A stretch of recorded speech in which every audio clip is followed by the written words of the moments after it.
Assalamualaikum, my name is NURWARDINA binti Zul. My ticket number is 70-90F1021.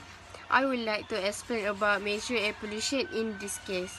Major air pollution in this case is the release of greenhouse gas. This happens because of active power plants in Malaysia using such as coal, natural gas, diesel and fuel.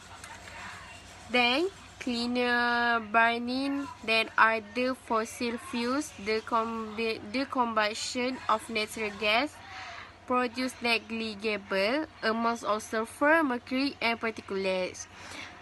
And besides, reduction in these emissions translate into public health benefits as these pollutants have been linked with problems such as asthma, bronchitis, lung cancer and heart disease for hundreds of thousands of people.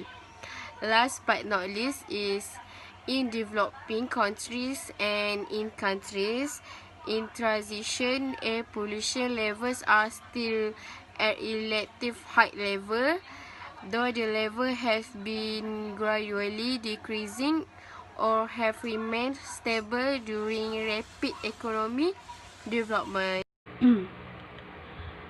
I want to present how the data were accurate and the parameter for data collection. First, raw data was generated from the Malaysia Energy Commission and the Department of Statistics Malaysia.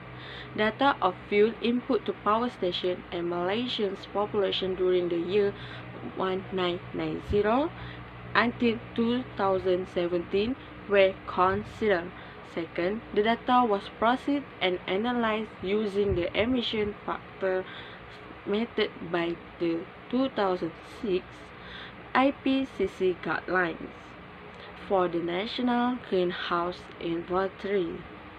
The global warming potential value from the 2014 IPCC fifth assessment report was used in global warming potential calculation. The data was analyzed statistical using Microsoft Excel 2013. Hi, my name is ZAYANI binti ZALNIZAM. My metric is number 17-19F1077, and today I will explain the trends in emission from 1990 to 2017. So, total global greenhouse gas emission have shown a slowdown in growth and increase in 2016 by about 0.5% to reach 49.3 gt carbon dioxide. Non-carbon dioxide greenhouse gas emissions have continued to grow.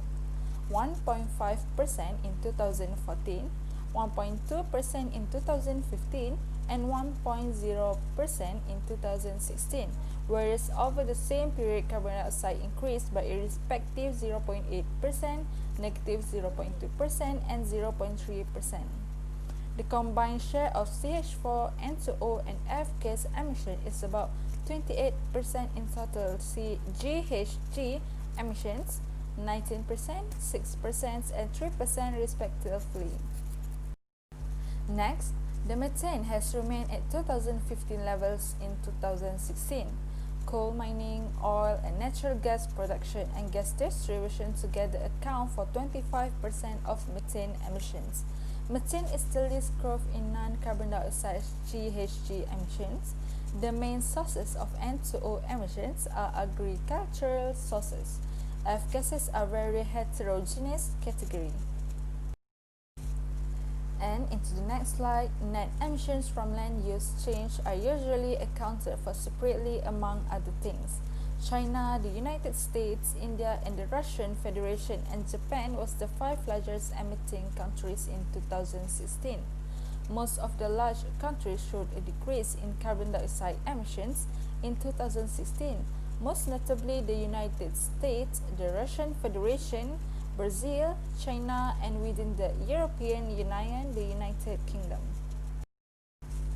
And the last slide is the largest absolute increases in 2016 were seen in India and Indonesia, and smaller increases in Malaysia, Philippines, Turkey, and Ukraine. The emission intensity of energy represented by carbon dioxide per unit of energy has decreased over most of the past 5 years. This can be attributed to the recent trend of coal having been substituted by other fuels, with lower emission factors, and of renewable energy having increased in the energy mix, in particular in China and the United States.